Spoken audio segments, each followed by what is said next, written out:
Ya, y vamos a compartir pantalla.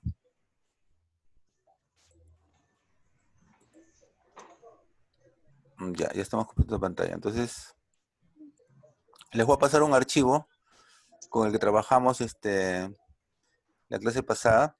Les voy a pasar de una vez el archivo. Es un archivo SQL. Después les indico cómo se va a abrir, ¿ya? Pero primero, para que lo puedan...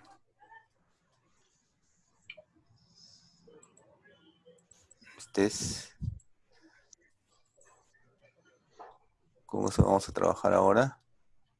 Se lo estoy pasando por el WhatsApp, ¿ah? El archivo SQL y también un diagrama para el modelo físico que vamos a implementar. Es el modelo físico tienda. Listo. Ya los demás materiales con los PPT y otros adicionales que les he puesto están en la misma página del CEPSUNI, ¿no? Lo que aquí vamos a repasar desde cero. A ver, ¿cómo hacemos? SQL Server es una herramienta proporcionada por Microsoft, ¿no? Ustedes deben tener instalado ya el SQL Server en sus máquinas, ¿no? Sí. Entonces, para instalarlo, o para ejecutarlo, mejor dicho, a veces, depende de cómo lo han instalado, tienen un icono aquí, ¿no? En el escritorio. No sé si todos tienen el icono en el escritorio. María, ¿tú lo Sí. tienes? No. No, entonces se ingresa así. Vas al menú de inicio, acá inicio. Mm,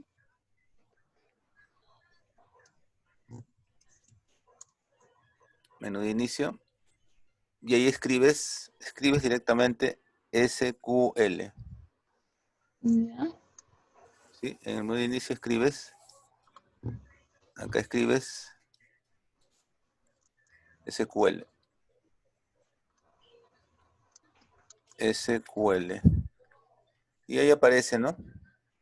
La mejor coincidencia, si lo tienes instalado, es esta, ¿no? El SQL Server Management Studio. ¿Apareció? Si está ahí, entonces simplemente lo ejecutas, ¿no? Escribes SQL Management Studio, haces un clic ahí y ya estás ingresando, ¿no? Otra opción, como le digo, es que al instalarlo el SQL Server le ponen siempre un icono en el escritorio.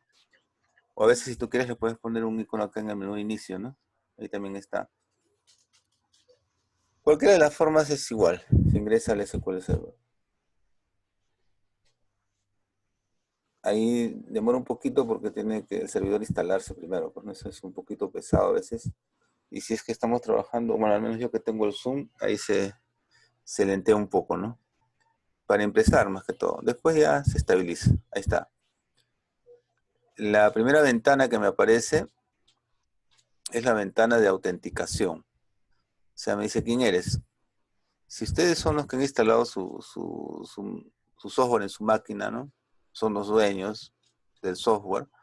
La autenticación que están usando es Windows, que por defecto se instala cuando instalan el software. Autenticación Windows, y eso significa que ustedes son los dueños, que son los administradores del servidor.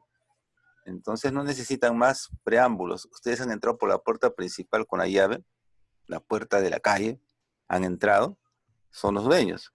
Ahora quieren encender el servidor, ya no les pide permiso, porque ustedes son los dueños. Pero después, de ahí en adelante, los demás que entren ya no van a ingresar así.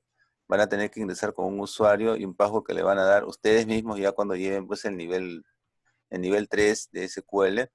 Van a aprender a hacer esto. Miren, autenticación Windows es por defecto, pero le cambian a autenticación SQL Server. Y acá tienen que poner un nombre de inicio de sesión, el que le hayan dado a sus usuarios. Ustedes son los dueños, crean, ¿no? El usuario Javier, contraseña gatito, no sé. Y entonces Javier podrá entrar con su contraseña gatito. Y después por ahí otro usuario, Álvaro, y será con su contraseña, no sé, peluche, ¿no? Y ingresar. Ahora, esas contraseñas no son así tampoco. Ya les van a enseñar a hacer las contraseñas de manera más segura cuando lleven este nivel, ¿no? Pero ahí tienen que tener usuario y contraseña. Y cuando entran como usuario y contraseña, pues no van a poder hacer lo mismo que hace el administrador. Ustedes son los administradores, son los dueños, pueden hacer lo que quieran en el servidor. Pero si crean un usuario, no va a ser lo mismo. Pues ustedes le van a crear un usuario y le van a decir qué puede hacer y qué no puede hacer. Eso ya van a ver en la cuestión de seguridad, ¿sí? Darle los permisos a los usuarios y darle su perfil de usuario, ¿no? Bueno, pero por ahora lo que están usando es esta autenticación que por defecto es la del administrador. La autenticación Windows que no le pide nada más. Y como nombre del servidor a mí, en mi caso me aparece un punto, ¿no? Y eso significa local, o sea, donde estoy ahorita, el local. O de repente aparece el nombre de su propio servidor. No lo cambien, déjenlo así nomás y simplemente hagan clic en conectar. Punto significa local. Y ya estoy entrando a SQL Server ya como administrador. Ya pregunto, María, Sandra, ¿están ahí ustedes ya? ¿Están siguiendo? Sí. Ya. Y, profe, una consulta. Sí, dime. El archivo que usted ha enviado, yo ya lo tengo porque con la grabación de la clase anterior pude Ah, hacer sí, todo el claro, archivo. claro, está bien. Es el mismo, pero ahora lo voy a abrir. Más ratito lo voy a Ya, abrir. ya. Lo que queda es el repaso, cómo se entra al servidor, ¿no? Ya es la primera parte. Esta es una herramienta que sirve para administrar bases de datos. En la parte izquierda tienen el explorador de objetos, ¿no? El explorador de objetos le dice, pues, qué es lo que contiene su servidor, ¿no? Básicamente. Tiene el nombre del servidor y los objetos que están dentro de su servidor. Y lo importante aquí son las bases de datos. La carpeta bases de datos con las que vamos a trabajar. Y hay un más a la izquierda, ¿no? ¿Lo ven? Hay un más a la izquierda de la carpetita. Hacen un clic ahí para abrir esa carpeta. Abren la carpeta y van a ver que hay unos cilindritos ahí, varios cilindritos, ¿no? De bases de datos, ¿no? Y ahí tienen, por ejemplo, bueno, en mi caso, ¿no? Tengo varios cilindritos. Esos son bases de datos que yo he creado, bases de datos del usuario. Pero también el sistema tiene sus bases de datos. Está acá, en la carpeta, en la primera carpeta después de base de datos, una subcarpeta, ¿no? Bases de datos del sistema. Entonces, cuando hacen clic en el más, se va a expandir también esa carpeta. La expanden y van a ver lo siguiente. Van a ver 4 bases de datos. Esas son las bases de datos importantes con que trabaja Microsoft para manejar los servidores. Son 4 bases de datos, la más importante de todas son importantes, pero en relevancia, Master es la más importante. Se le dice que es el cerebro de SQL Server. Es decir, ahí está todo lo que se necesita para poder crear y administrar las bases de datos de los usuarios. Sin eso, el sistema no funcionaría. ¿De acuerdo? Entonces, es muy importante que tengan cuidado con Master, porque si por alguna razón ustedes entran, porque ahorita como administradores pueden entrar, ¿eh? Pueden entrar a abrir con el más, entrar adentro, inspeccionar, husmear dentro del cerebro de SQL Server. Pero podría ser que sin querer hagan un cambio o borren algo, ¿no? Y eso es peligroso, porque de repente ya no va a funcionar bien y en todos los casos van a tener que reinstalar otra vez. Así que si hay que trabajar con máster, hay que tener conocimiento de causa, ¿no? No entren así nomás. Ya, bueno, eso es lo principal. Base de datos model. La base de datos model es una base de datos, como le indica su nombre, modelo, que sirve para hacer plantillas. Todo lo que sea compatible con las otras bases de datos se puede crear en model para que la puedan usar otras bases de datos. Más o menos esa es la intención de model. Tiene después algunos requisitos, ¿no? Ya lo iremos viendo. La base de datos MSDB. La base de datos MSDB sirve para programar tareas. Es decir, en el servidor pues, pueden pasar cosas como, por ejemplo, que cada cierto tiempo se necesite que se haga backups. Y la mente humana es un poco frágil, se pueden olvidar, se reparten las tareas. Mira, tú vas a hacer esta semana el backup, después María, Juan, Pilar, no se van a hacer. Ya tienen repartidos. Pero depende, como el sistema de cómputo en la base de datos es muy estresante, ¿no? Todo el mundo pide para ayer, todos están ocupados, ¿no? Entonces, hacer el backup les quita un poco de tiempo de repente, entonces dicen, no, primero tengo que hacer lo más importante, eso puede ser después, no hay problema, no, ahorita no es importante. Y así lo dejan pasar, ¿no? Pasa una semana, 2 semanas, 3 semanas, y de repente nadie se da cuenta. El administrador está confiado en que sus colaboradores están haciendo los backups, ¿no? De acuerdo al horario que se ha establecido. Pero de repente pasa un problema, se cae el sistema y se dan cuenta que el archivo de la base de datos se malogró. Bueno, el administrador dice, bueno, pues no hay problema, como están haciendo backups seguidos, el último backup recupérenlo para que recupere todo otra vez. Un rato dejará de funcionar, pero vamos a poder recuperar. Y todos se miran, ¿no? ¿Tú hiciste? No, yo tampoco, yo tampoco. Y después se dan cuenta que hace 3 meses que no hicieron nada. Entonces se ha perdido datos de 3 meses, y eso sí es grave, ¿no? Eso es grave. No debería pasar eso. Casualmente en MSDB, que es una base de datos para programar tareas, se puede programar para que el sistema solito haga su backup. Le programan cada cuánto tiempo, un backup diferencial, cada 14, un backup total, ¿no? Hay varios tipos de backups. Eso lo va a ver ya en el curso de administración. Pero para eso sirve. TNDB. TNDB es una base de datos temporal, como dice su nombre, para guardar datos en forma temporal cuando se mueven estructuras, ¿no? Por ejemplo, se quiere cambiar algo en la tabla, pero al modificar la estructura, esa estructura tiene datos, los pueden perder. ¿Qué deberían hacer? Moverlos a una tabla temporal y hacer los cambios que quieren y después los regresan, ¿no? Es como que quieren modificar una casa. No quieren cambiar la sala, el cuarto, no sé, los dormitorios, pero no van a hacer con la gente adentro. Tienen que sacar las cosas, luego hacer las modificaciones, tumbar paredes, ampliar, no sé, y después regresa a todo su sitio, ¿no? Algo así es el TNDB. Bueno, eso es en grandes rasgos las bases de datos que tiene el sistema para poder manejar. Las otras que están abajo, que en mi caso dice B de ventas, EduTech, son bases de datos que yo he creado, ¿no? Y ustedes van a crear también. Bien, ahora, entonces, pero ¿cómo se le dice al servidor, oye, ¿sabes qué? Quiero una base de datos, quiero que me crees una base de datos? Pues hay una ventana donde se puede comunicar con el servidor, una ventana de comunicación donde le va a hablar en su idioma. El servidor tiene su propio idioma, habla en un lenguaje especial, que es un lenguaje de programación también, ¿ya? Y que se llama SQL. ¿Qué tiene que ver con SQL Server? Bueno, es el nombre, pero SQL solo es otra cosa. SQL Server es el nombre de un producto, de una empresa, Microsoft, ¿no? Pero SQL solito son las siglas de un lenguaje, de un idioma, que significa Structured Query Language, o sea, el lenguaje o idioma de consulta estructurada. Es un idioma de programación. Y en ese idioma tenemos que conversar con el servidor. Oye, pero ¿cómo conversamos? ¿Con el micro? ¿Con qué lo hacemos? Hay una ventana para poder escribir código. ¿Y dónde se ingresa esa ventana? Con nueva consulta. Aquí arriba tienen un botoncito que dice nueva consulta, ¿no? Ubíquense ahí, escriban, hagan clic nomás ahí y va a abrirse una ventana a la derecha para que puedan escribir código. Nueva consulta y a la derecha aparece una ventana en blanco.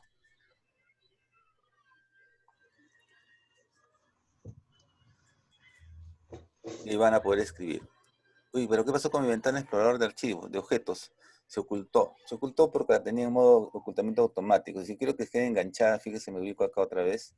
Y aquí hay un botoncito que dice ocultar automáticamente. Ahorita está el botoncito echado en forma horizontal apuntando a la izquierda. Eso quiere decir que cuando salga de esta zona, toda esta ventana se me va a ir a la izquierda y se va a ocultar solita, automáticamente.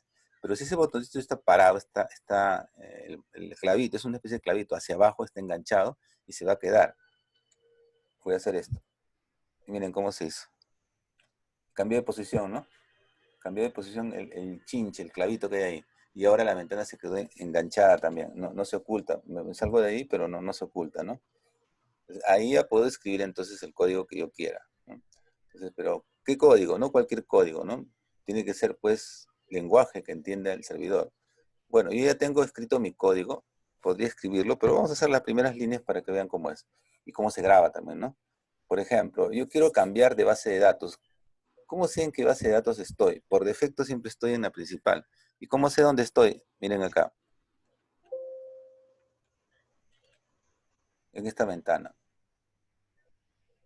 Ahí me dice que actualmente estoy en master, estoy ubicado en la base de datos principal. Y se acuerda que había varias bases de datos, ¿no? La base de datos model, por ejemplo, y quiero ubicarme en model. ¿Cómo hago para cambiar de base de datos? La primera instrucción que vamos a aprender a usar, use model, porque así se llama la base de datos que quiero usar. Como pueden ver, este lenguaje es de alto nivel. ¿Por qué? Porque se parece al lenguaje humano. Y le digo que quiero usar model. Y me dice comandos completados correctamente y puedo verificar arriba que sí, es cierto, estoy en model. ¿Sí? Como le dije, es un lenguaje de alto nivel. Las palabras que usa son palabras que se parecen al lenguaje humano. Solo que hay un pequeño detalle, ¿no? El que hizo esto, pues hablaba inglés, ¿no? Porque si hubiese sido un hispano, diría usar model, ¿no? Go, ir, ¿no?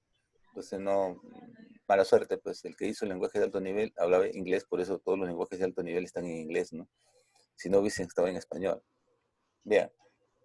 Pero no es muy difícil este inglés, es inglés técnico, es inglés que es bastante, en este mundo globalizado que estamos ahora, es fácil entenderlo. Bien, entonces quiero cambiar de base de datos porque quiero irme a la base de datos donde se crean las bases de datos. ¿Dónde se crean las bases de datos? En la base de datos principal. ¿Y cuál es la base de datos principal? Le dije, ¿cuál es el cerebro de ese server? ¿Cuál era? ¿Cómo se Master. llama? Master. Master. Entonces, si quiero ubicarme en master, ¿qué tendría que hacer? Use master. El Go sirve para separar lotes de instrucciones. Aquí tengo dos lotes, ¿no? Si yo no indico nada y simplemente digo ejecutar con el botón que está acá, ejecutar, ¿sabe qué va a pasar? Se ejecuta todo el código que está escrito. Y a veces no quiero eso, a veces solamente quiero que se ejecute el lote que yo necesito ejecutar. Lo señalo así, lo selecciono, y puedo ahí tener 500 líneas de código, pero solo la que seleccioné, cuando apriete el botón ejecutar, eso se va a ejecutar nada más. Porque si no, se ejecutaría todito lo que está escrito. Generalmente vamos a trabajar así, enviando lote por lote, batch por batch. A esto se le llama lote, o también se le llama batch, un conjunto de líneas que están separadas por la palabra go. Entonces voy a enviar esa nada más. Ejecuto con el botón de ejecutar, o también puede ser la tecla del teclado F5, ¿eh? Ejecutar. Y me dice comandos completados correctamente. Acá abajo hay una ventana de mensajes que me dice qué está pasando. Esta ventana siempre le va a mandar así un mensaje diciendo que todo está bien, y si no, le aparece en rojo. Y cuando le aparece un mensaje en rojo, ahí sí se preocupa porque hay un error. Error de sintaxis, error de tal cosa, no existe, no sé. Y van apareciendo los mensajes. Cuando es error, aparecen con rojo. Y si no, aparecen comandos completados correctamente. Y si es cierto, claro, porque debo estar en máster acá arriba, sí estoy en máster, ¿no? Ahora, para crear una base de datos, es lo más sencillo. La orden para crear una base de datos, como le dije, esto es un lenguaje de alto nivel, le digo crear base de datos, ¿no? Pero claro, así tiene que ser. Create database y el nombre que yo quiera ponerle, ¿no? Voy a ponerle, por ejemplo, la base de datos,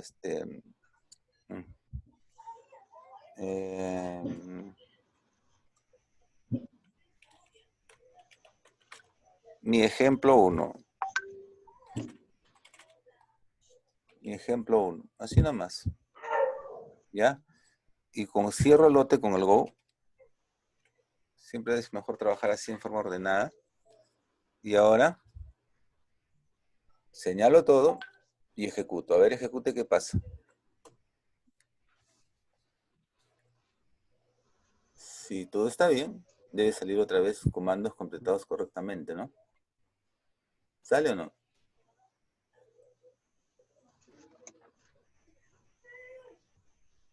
No le ponga espacios en blanco en el nombre del objeto, ¿eh? O sea, mi ejemplo 1 le he puesto sin espacios en blanco. Todo seguido nomás. Puedo usar, pues, mayúsculas y minúsculas, separadores underline, pero no le ponga espacios en blanco en el nombre del objeto mejor, porque puede ocasionar problemas. ¿Listo? Ejecutar entonces.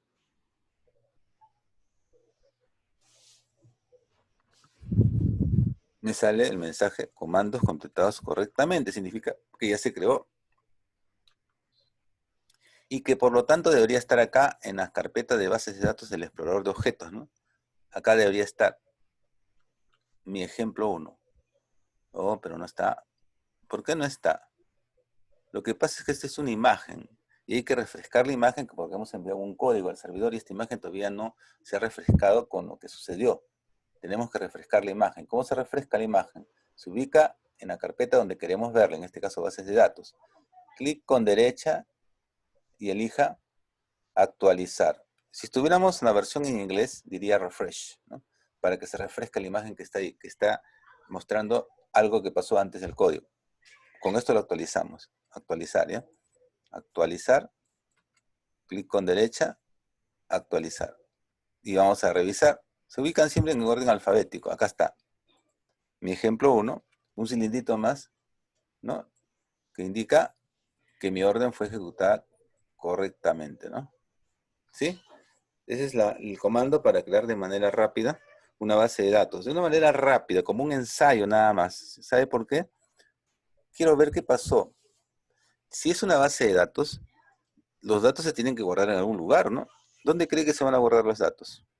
En un computador donde se guarda lo que quiero que se guarde. Usted ya sabe eso, ¿no?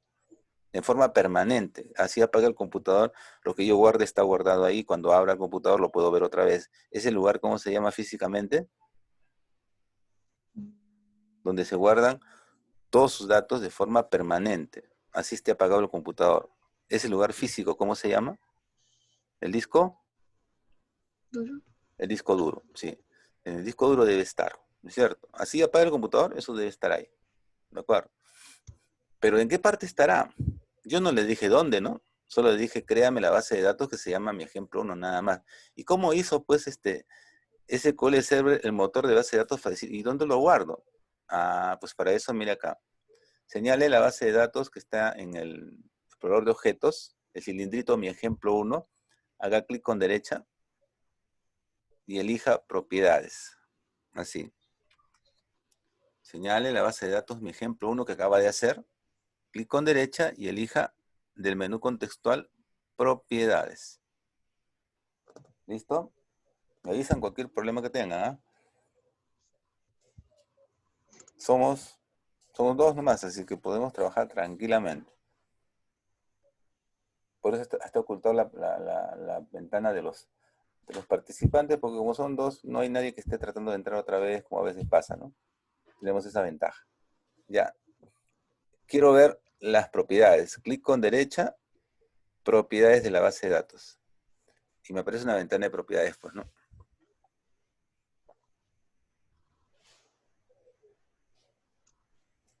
Ahí está la ventana de propiedades. Y la propiedad que me importa ahorita es la propiedad de archivos, porque hay varias, ¿eh? Aquí para seleccionar una página, páginas de propiedades. Yo quiero ver la de archivos, esta de acá. Se ubica en la ventanita de la izquierda donde dice seleccionar una página y seleccione archivos acá, archivos. Ubíquese ahí, archivos. Y va a ver las propiedades de los archivos. Y eso es lo que me importa ahorita. Por ejemplo, acá, a la derecha puedo fijarme, ¿no? Que se ha creado dos archivos. Son los mínimos indispensables que debe tener una base de datos. Un archivo de datos, ahí sí, datos de filas donde realmente se guardan las tablas, los datos, pues, los procedimientos, todo se guarda ahí. Y un archivo paralelo que le están poniendo como extensión log. Y dice que es un archivo de tipo registro. ¿Qué significa eso? ¿Qué es un log? Es un registro de transacciones, es un historial, es una bitácora, log de bitácora. Es para poder saber lo que está pasando con la base de datos, ¿no? Es un historial de la base de datos. Y los datos realmente están acá, pero se necesitan los dos. Los dos tienen que estar ahí. Por eso se crean. Yo no le dije que creara dos. Por defecto me creó dos, ¿no? Tamaño inicial 5 megabytes, el otro le puso 2, ¿no? Todo eso lo hizo en forma automática, pero lo demás lo vamos a ver con cuidado. Lo que me interesa ahorita es saber esto. Se crearon dos archivos, mira. El archivo donde están los datos realmente, que es el archivo MDF, así se le conoce como extensión MDF, que significa Main Data File, o sea, archivo de datos principal. Y otro archivo, el log, que está acá abajo, que le he puesto como nombre también así, mi ejemplo 1-log.ldf. Y el LDF, ¿de dónde sale? Del log data file, o sea, archivos de datos bitácora. ¿Mm? Entonces, ¿y dónde se están ubicando? Eso es lo que me interesa ahorita. A ver, ustedes se van a dar cuenta dónde se están ubicando esos archivos. ¿Eh? Dice en C, archivos de programa, Microsoft, o sea, el software, en la carpeta donde está el software instalado, y otras sus carpetas, y al final hay una carpeta de data, él lo guardó. Es decir, está guardando los datos junto con el software. Y eso es prohibido, pues, ¿no? Eso saben desde que empezaron a trabajar con un computador, ¿m? Siempre le han dicho lo siguiente, ¿no? Le han aconsejado, nunca mezcles tus datos con el software. Si te malogra el software, ¿qué vas a hacer? Lo instalas otra vez, pues formateas la unidad donde estés todo el software, que es la unidad C generalmente, y instalas todo otra vez. Si se mete un virus de esos persistentes que no salen con nada, ya pues formatea nomás. Formateas, pero donde está el software. Y tú tienes tus discos instaladores, instalas otra vez. Pero la data la tienes que tener en otra unidad, en la unidad D.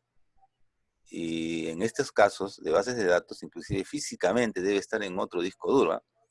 Cuando uno particiona un disco en dos, es una partición lógica, ¿no? Pero si quieres que realmente esté separado totalmente, mejor que esté en otro disco, pues, ¿no? Y eso es lo que pasa, pues, en los servidores reales, ¿no? El software está en un disco duro y la data está, pues, en 3, 4, 5, 10 discos duros, ¿no? La data nada más. Bien, en nuestro caso, como tenemos de repente ustedes tienen solamente un disco duro, yo tengo 3 discos duros, y ahí tengo, pues, guardado mis datos, ¿no? Entonces, en este caso, esta ruta es malísima, pues, ¿no? ¿Por qué lo ha hecho así el servidor? SQL Server. Porque no le dije dónde. ¿Cómo va a adivinar dónde va a guardar si no sabe? Cada usuario tendrá, pues, su sitio, ¿no? Entonces, pero por eso tiene esta carpeta data, ¿no? De una cuestión de emergencia. Quieren guardar una base de datos donde no le están diciendo dónde guardar, lo guarda ahí. Ya saben que eso es solamente por ensayo, que no va a ser, pues, realmente una base de datos de la empresa, de una organización en forma seria, no, ahí no lo guardaría ni de bromas, ¿no? Solamente es para probar, ¿ya? Como ensayo. Como ensayo está bien, aceptamos. Pero ¿cómo hacemos de una manera profesional? Bueno, hasta ahí hemos escrito algunas líneas de código. Esto que estamos escribiendo se llama script o código. Usted lo va a ir escribiendo poco a poco, ¿no? Y después lo tiene que ir grabando porque de repente se le pierde, se apaga, imagínese, el servicio eléctrico se va y bueno, se apaga todo y no grabamos, ¿no? Hay que grabar desde un principio. ¿Cómo hacemos para grabar? Se va usted al menú archivo acá arriba donde dice archivo. Se ubica, menú archivo. Es como guardar un archivo de Office, ¿eh? Archivo. ¿Guardar cómo? Guardar, como yo no le he puesto nombre, por defecto se llama así, SQL Query 1.sql. Después le cambio el nombre si quiero, pero me dice guardar como. ¿Dónde? ¿Dónde lo voy a guardar? Ahí elijo dónde. Pues, archivo, guardar como. Y aparece una ventana para que busque usted su sitio, pues, ¿no? Pues usted ya buscará su sitio donde tiene disponible guardar sus datos, ¿no? Yo tengo varias unidades acá. Le dije que tenía varios discos duros. Y si los otros están particionados inclusive, entonces voy a tener, por ejemplo, mi unidad beta, el curso CEPS, el curso, y ahí nomás, en cursos virtuales CEPS, ahí voy a crear una carpeta, nueva carpeta. Y le voy a poner mi nombre, Julio. Julio, ya está. Entonces tengo mi carpeta Julio, y ahí voy a guardar el archivo, que por defecto se llama SQL Query 1, ¿no? Entonces, vamos a ponerle un nombre, pues vamos a ponerle sesión 1A. Como ya hubo una sesión antes, con mayúsculas o con minúsculas, como quiera, da lo mismo. Sesión 1A. Por ponerle un nombre, ¿no? Y ya lo direccionado, este nombre se va a ir a esta carpeta que se llama Julio, que está en un lugar que yo indiqué, y luego va a tener extensión SQL por defecto. Guardar, botón guardar. Ya está, fíjese que aquí cambió. No, aquí cambió, mira que arriba que dice. Dice sesión 1A.sql. Y yo lo guardé así. Y ahora sí lo puedo cerrar, ¿no? Si quiero lo cierro. Con el botoncito que había arriba, en el aspa lo cerré. ¿Y ahora cómo lo abro? Con este botón abrir. Botón abrir archivo. Imagínense que cerró el computador, se va, ¿no? Después regresa y quiere continuar. Entra acá y se va al menú, al botón abrir archivo. El que tiene un folder que se está abriendo, ¿no? Y le va a mandar una ventana exploradora donde va a buscar. ¿Dónde lo guardé? Lo busca, ¿dónde lo guardé? Ya, entonces yo lo puse acá en una carpeta que se llama Julio, acá está. Y acá está mi archivo, ¿ves? Sesión 1A. ¿No? Y lo señalo y lo abro con el botón abrir. Botón abrir para que se abra el archivito ese. En el mismo servidor ya. En la ventana de código. Y listo, puedo continuar. ¿Se da cuenta? Fácil, ¿no? Ahora, los demás que vamos a hacer a continuación, ya no le voy a hacer que lo digite porque ya lo tenemos, ¿no? Eso es un consejo que usted lo haga por su cuenta, después lo digite paso por paso, ¿no? Pero por ahora vamos a perder tiempo haciendo eso porque ya lo habíamos hecho y además es para repasar esto, ¿no? Vamos a cerrar este archivo que fue de Previta nomás. Y yo les he mandado un archivo, ¿no? Les he mandado un archivo por el WhatsApp, ¿no? Este archivo que tienen acá. Este SQL1, S1, 23 de mayo, ¿no? Ese que le mandé del día el sábado pasado, ¿no? Eso ya lo tienen ustedes guardado en algún lugar, pues por supuesto, ¿no? Entonces yo lo tengo acá y ahí lo voy a abrir. Entonces, ¿pero cómo hago? Desde acá, desde el SQL Server, ¿no? Otra vez. Menú, abrir archivo, acá arriba. Otra vez abrir archivo. Abrir archivo. Y busco donde lo guardé. Bueno, yo lo tengo guardado por acá, donde lo hayan guardado ustedes, en el curso que se llama 5310. Ahí está. Y la sesión de acá, de repaso, ahí lo guardé. Lo señalo. Este es el archivo que le mandé. Ya, lo señala. Y luego lo abre con el botón abrir. ¿Estamos? Señala, botón abrir, y ya está. Ese es el archivo que trabajamos la clase pasada, ¿no? El sábado. Y entonces ahora vamos a hacer lo siguiente. Pues resulta que yo ya tengo estas bases de datos con las que trabajé. Ejemplo 2, ¿no? Ejemplo 2, yo lo tengo. Entonces, porque aquí yo lo tengo, aquí en mi máquina la tengo. Entonces, vamos a eliminarla de acá mismo, ¿no? Por ejemplo, aquí en bases de datos, ya sé que tengo, si usted no lo tiene no hay problema. Fíjese, ejemplo 1, yo lo tengo y lo voy a crear otra vez, ya no, mejor lo elimino. ¿Cómo hago? Lo señalo acá de una manera rápida, lo voy a enseñar, ¿eh? Clic con derecha. Vamos a ver. A ver ¿dónde estamos? Estamos en mi ejemplo 1, ¿no? Vamos a ubicarnos en model mejor. No, en master, perdón, en master. Use master, ejecute eso. Use master. ¿Ya? Porque desde ahí es donde se crean o se eliminan bases de datos de manera más formal, digamos, ¿ya? Como estamos en máster, ahora si nos ubicamos en ejemplo 1, esta que yo tengo acá, si usted no la tiene, no se haga problemas, ¿eh? Clic con derecha, eliminar. De la manera rápida, digamos, ¿no? Eliminar. Eliminar. Aparece una ventana, si estoy seguro, si aceptar.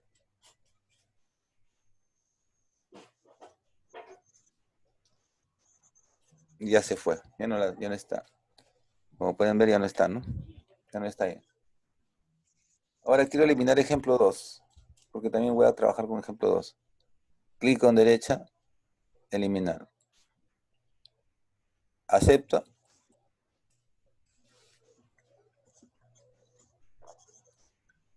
Listo, ya no está. Y ahora sí. Empezamos desde el principio. Use model, lote por lote va a ser.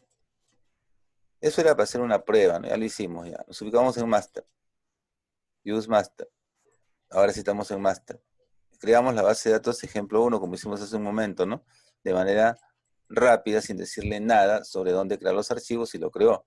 Y si refrescamos acá, en bases de datos, clic con derecha, actualizar, debe tener otra vez ejemplo 1 acá. Ahora sí está, ¿no? Y si vemos propiedades, clic con derecha en el cilindrito, ejemplo 1, propiedades. Va a ver la ventana de propiedades y va a ver lo que habíamos visto en archivos, ¿se acuerda? En archivos, que todo se está guardando donde está el software, ¿no? Y eso es malo, ¿no? No es muy aconsejable. Para probar está bien, pero no para trabajar. Listo. ¿Cómo se debe crear una base de datos realmente profesional, con archivos direccionados a un lugar que nosotros les vamos a elegir? Para eso vamos a crear nuestra base de datos ejemplo 2. Ejemplo 2. Pero aquí le estoy dando ya una dirección, fíjese. Primero, la primera instrucción, create database y el nombre de la base de datos, ejemplo 2. La cláusula onPrimary, para definir el grupo primario, que es el primer grupo que necesariamente tiene que tener la base de datos, grupo de archivos, el primario, el primary. Y dentro de la cláusula onPrimary se definen los archivos o el archivo que estén incluidos en ese grupo. El grupo primary actualmente tiene solo un archivo.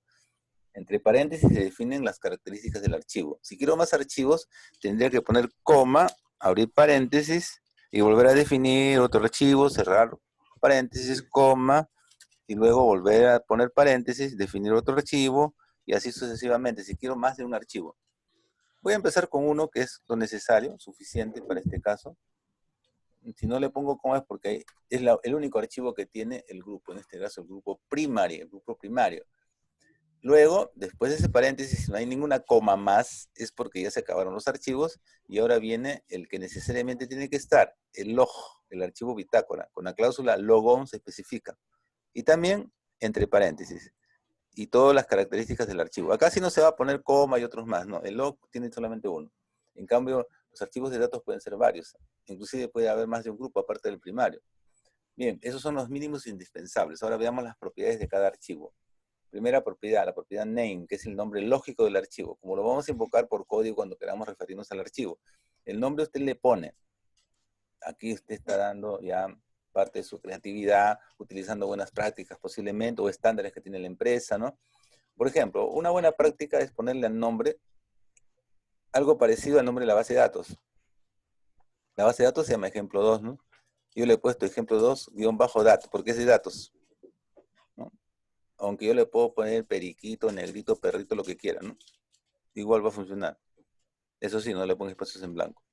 Pero digo, las buenas prácticas, o sea, las buenas costumbres en lo que es el manejo de base de datos, aconsejan, ¿no? Aconsejan, no es sintaxis, ¿no? Que le ponga un nombre asociado al nombre de la base de datos. Y además en ese nombre debe quedar de alguna manera explícito de qué cosa es. Dat, o sea, de datos. ¿Mm? Eso es más o menos un estándar, no es que sea obligación. Luego una coma para la siguiente propiedad. La siguiente propiedad es la propiedad filename. ¿Y qué indica la propiedad filename? Indica el nombre físico del archivo y su ubicación en el disco duro. O sea, el path, como le dicen, ¿no? Fíjese, y eso es una cadena que va entre apóstrofes. Los textos en SQL se escriben entre apóstrofes y el editor lo pone con rojito, no significa error. Es su manera de presentar un texto, ¿no? Está entre apóstrofes, comida simple, no comida doble, ¿eh? Y adentro está la ruta, el path, como le decimos. Yo tengo mi path que existe en mi máquina. Tengo una unidad G, dentro de G tengo una carpeta mi data, y ahí estoy guardando el archivo. El mismo nombre del archivo lógico, aquí también como archivo nombre físico, pero tiene extensión. MDF. MDF sí es un estándar para ponerle los nombres a los archivos que son del grupo primary. MDF, ya les dije, viene de main data file, ¿no? Pero esto usted le pone.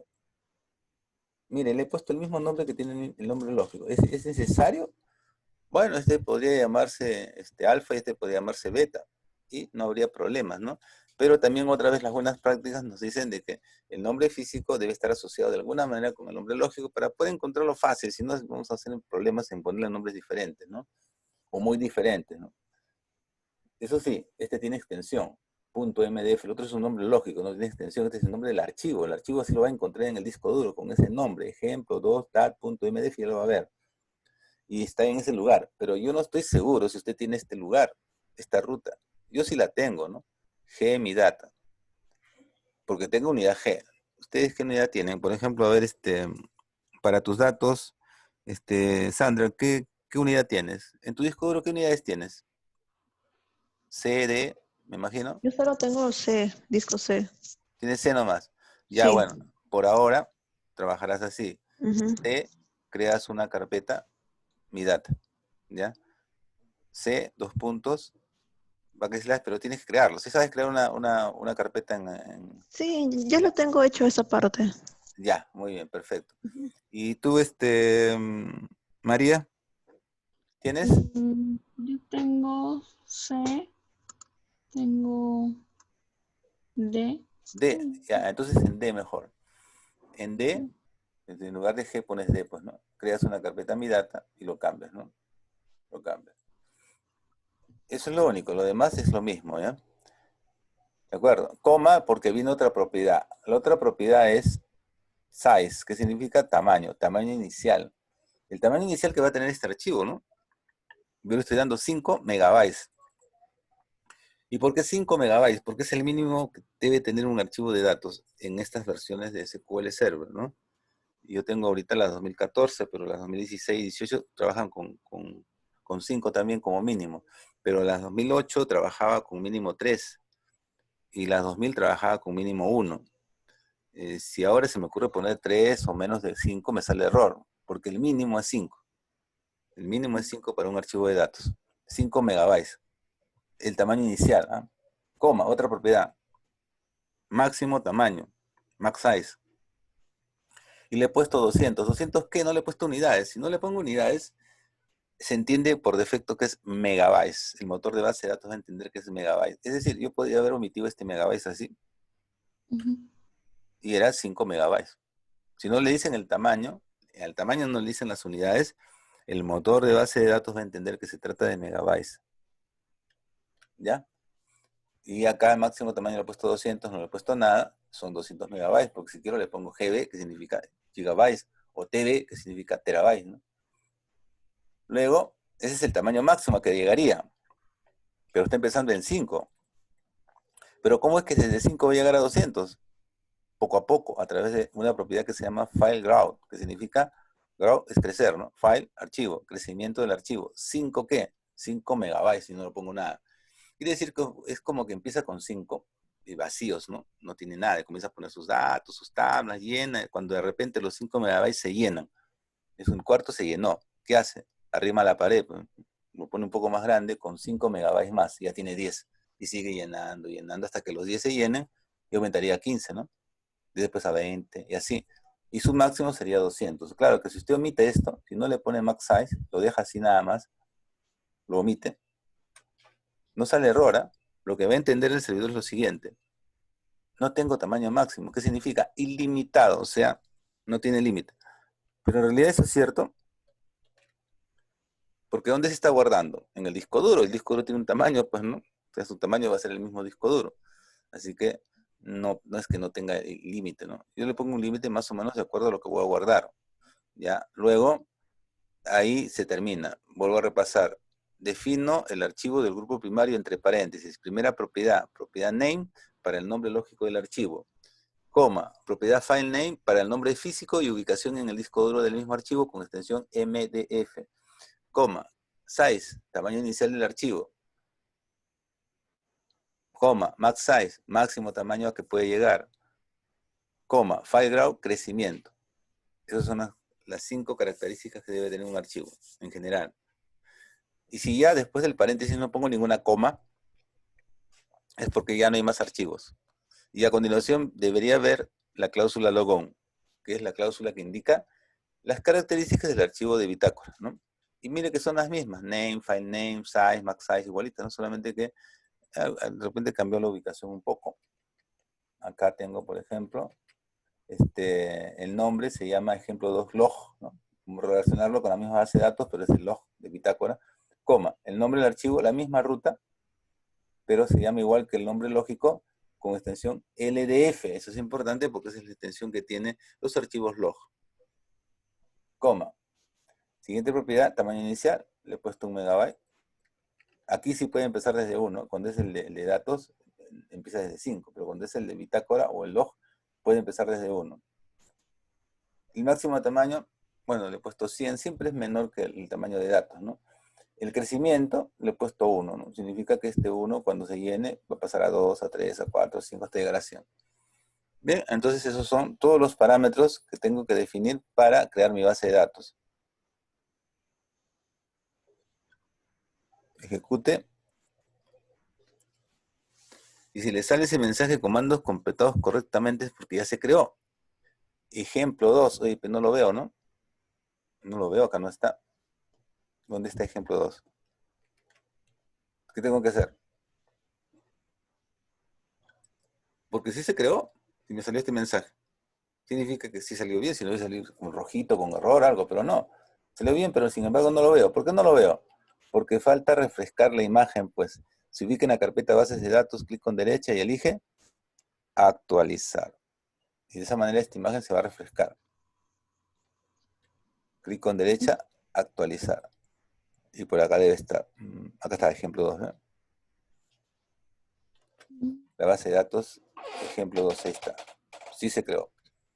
Con esas características, ¿quiere probarlo? Claro, puedo probarlo. Clic con derecha en ejemplo 2. Propiedades. Propiedad de archivos, en la página de archivos. Y aquí va a ver lo que hizo usted manualmente por código, ¿no? Vamos a ver que se vea mejor esto. Ahí está, ¿sí? Ya. Entonces, hay dos archivos. Ejemplo, que ya le puse ese nombre, ¿no? Es un archivo de datos que tiene tamaño 5, así como le puse, que es crecimiento en 5 y limitado a 200, y que su ruta es G, mi data. ¿Ves? Todo lo que yo he mandado por código ahora está acá reflejado. Y que hay otro archivo que se llama ejemplo 2log, que es un archivo de registro, no tiene grupo de archivos, es uno solo nada más, también inicial 1 MB, y crece en 1 MB, limitado a 100 MB, está ubicado en Gmidata, y ahí está con extensión LDF. Correcto, ¿no? Se creó bien. Aceptar y ya está. Ya, hasta ahí entonces ya sabemos cómo crear una base de datos, pero en la clase anterior también les especifiqué que esto ¿dónde se guarda? En el disco duro, pues, ¿no? Y el disco duro se puede malograr, ¿no? No se malogra todo, pero se puede malograr por partes, ¿no? Si usted compra un buen disco duro para bases de datos, para un sistema de servidores, tiene que ser así, tiene que ser, es caro. Todo lo que es el servidor es más caro que lo normal, ¿no? ¿Por qué? Porque debe estar pues preparado para la guerra, ¿no? Eso funciona las 24 horas del día, ¿no? Tiene muchos usuarios, o sea, tiene un hardware más fuerte, ¿no? Como le dicen, es un fierro más fuerte que los otros computadores, ¿no? Así es, por eso cuesta más. Pero aún así se malogra. De hecho que se tiene que malograr porque esa es la ley del universo, la ley de la entropía. Todos los sistemas en el universo tienden a aumentar su grado de entropía. Es una ley física, ¿no? ¿Qué significa eso?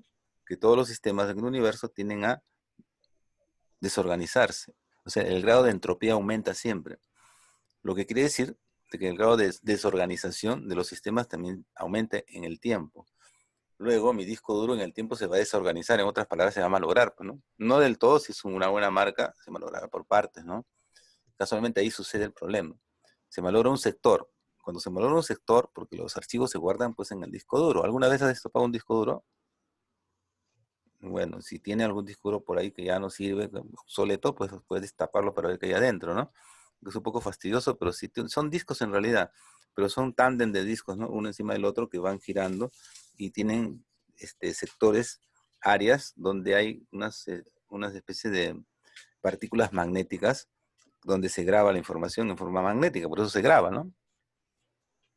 Luego, esos sectores están separados por pistas y sectores como las rabanadas de un pastel, así, ¿no?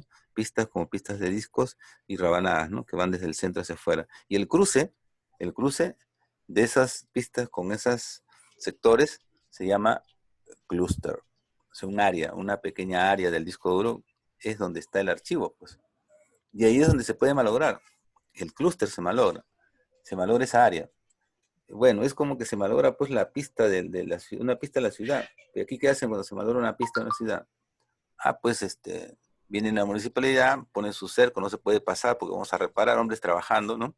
Se demorará un tiempo, pero lo reparan y otra vez vuelve la circulación por ahí. Aquí también va a pasar esto, pero no se repara ese sector se sella para siempre. No se va a poder pasar por ahí, porque no van a destapar el disco duro, pues, ¿no? La máquina lo que hace es detectar dónde está el lugar donde se averió. Ese sector lo sella y por ahí ya no se pasa nunca más. Y lo que tenía guardado en un backup, o sea, es un archivo de recuperación, lo pone en otro lugar. Pero ¿en qué lugar? Si todo ya estaba de repente por acá lleno, tiene que reorganizar todo otra vez en las pistas y sectores para que se ubique nuevamente más el archivo y siga funcionando. Por eso se demora. Hacer una recuperación demora.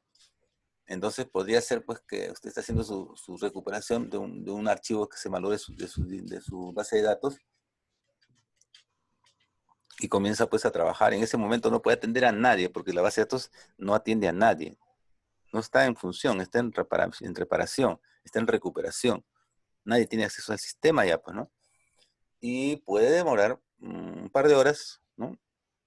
¿Sí? O puede demorar 8 horas, o puede demorar 24 horas, o puede demorar 48 horas, Ya estamos hablando de 2 días. Así es. Y mientras tanto, no funciona nada, pero todo se cayó. Las aplicaciones no funcionan si no funciona la base de datos. Entonces toda la organización se cae, pues. ¿Y qué va a hacer? Algunos empresarios le podrán decir, ya, pues, que media mañana, pues, estés reparándolo, está bien.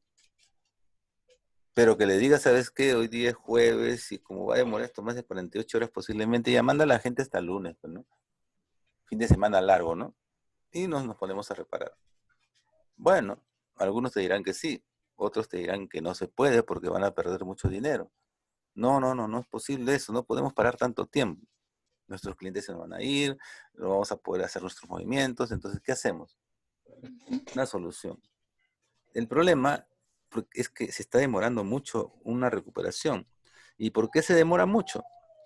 Porque el archivo es muy grande, pues, por eso se demora. Si en uno chico nomás se demora así varias horas, pues en uno grande se demorará pues varios días de repente. No conviene entonces que todo esté guardado en un solo archivo. Hay que aplicarlo, como les dije pues, en la clase, la política de cómo comer un elefante, ¿no? ¿Y cómo se come un elefante?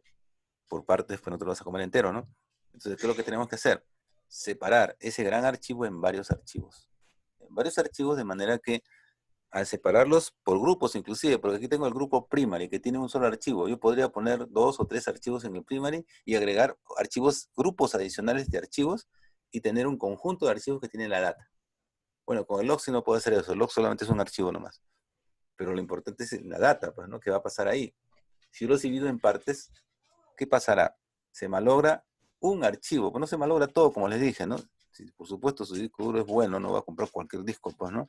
Ni de segunda, tiene que ser un disco bueno con garantía. De hecho, se va a malograr en algún momento, pero no se va a malograr todo. Se va a malograr un archivo en un clúster.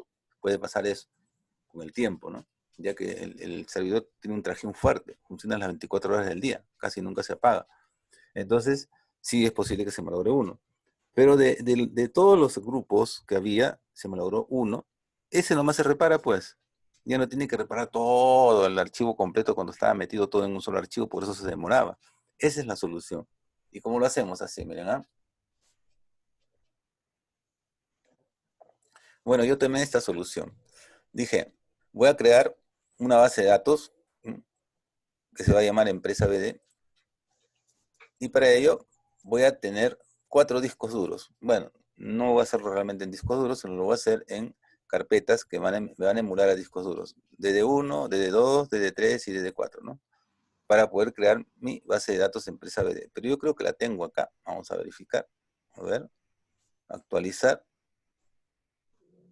Y sí la tengo, mira, acá la tengo. Entonces, ¿qué hago? La elimino, pues, porque si no, esto no va a funcionar, ya que la voy a encontrar. Clic con derecha, eliminar.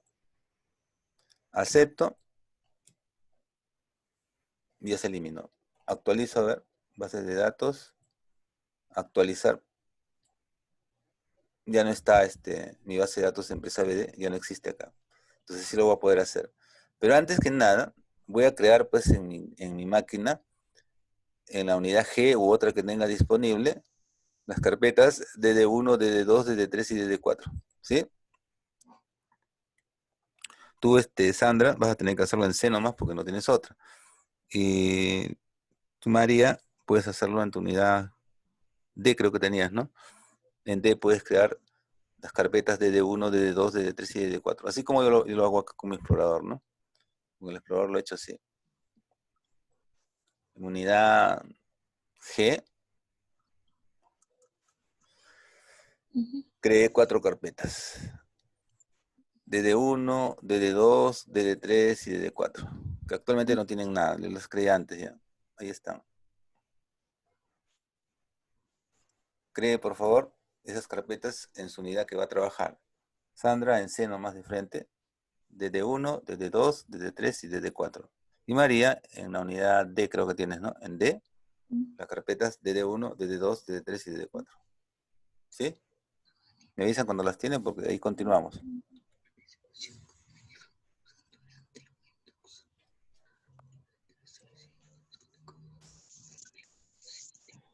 Yo ya tengo las carpetas. ¿Ya las tenías?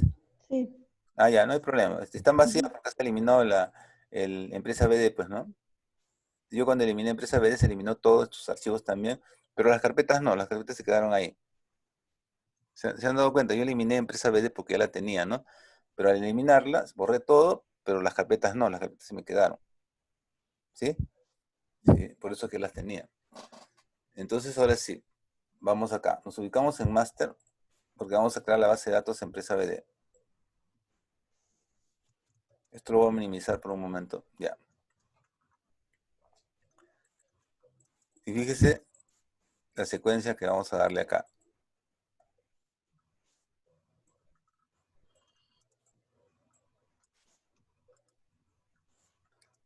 Nos ubicamos en master primero, ¿no? Hay que ubicarse en master porque desde ahí es donde vamos a crear las nuevas bases de datos siempre. Hay que ubicarse en master. Y vamos a crear la base de datos que se va a llamar empresa BD. El grupo primary primero. On primary para definir el grupo primario. Si quiero otro grupo más, hay una cláusula que se llama file group y este es un auxiliar del primary que también es para datos y le he puesto el nombre B grupo 1. Y si quiero otro más, otro grupo, el grupo B grupo 2. Viene y en cada grupo estoy creando dos archivos. Aquí tengo un archivo porque viene paréntesis hasta acá y una coma. Significa que viene otro archivo. Otro archivo, por eso otro paréntesis. Igual, hasta acá termina, coma. Quiere decir que en este grupo primary he definido dos archivos. Dos archivos. Y si viene una coma después del último es porque viene otro archivo más, no, en este caso otro grupo. El grupo que se va a llamar B grupo 1. Y también dentro del grupo 1, miren, hay un paréntesis hasta acá y una coma significa que hay un archivo y ahí viene otro más. Ajá, aquí viene el otro. Otro paréntesis y termina con una coma significando de que podría venir otro más o sin otro grupo. No, viene otro grupo. Lo que quiere decir que en el grupo 1 tengo dos archivos. Dos archivos. Coma, y después viene el grupo 2, file group B grupo 2. Y también hay dos paréntesis, primer archivo del grupo 2, coma, segundo archivo del grupo B grupo 2. Y eso sí, al último no le he puesto coma. Fíjese, el último paréntesis no tiene coma. ¿Qué quiere decir? Que ya se acabaron los archivos, que ya se acabaron los grupos y que debe venir necesariamente la definición del log, la cláusula logon. Logon para definir el archivo log, el archivo de transacciones, el archivo bitácora. Y también tiene las mismas propiedades, ¿no? Pero en este caso solo un paréntesis, nomás hay un archivo. Eso sí, el log solamente es uno, no tiene grupos de archivos, es uno solo nada más. No aplica eso.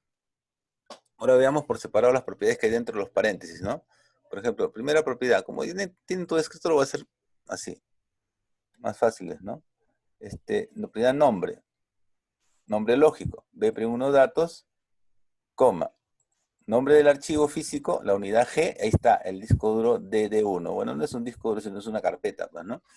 Y ahí está guardado el archivo correspondiente a este archivo, el archivo lógico, el archivo físico, el nombre lógico, el archivo físico es este, b1datos.mdf. MDF, ¿por qué? Porque es un archivo que pertenece al grupo primary, el main data file, coma, tamaño inicial 5, máximo 200, crecimiento 1.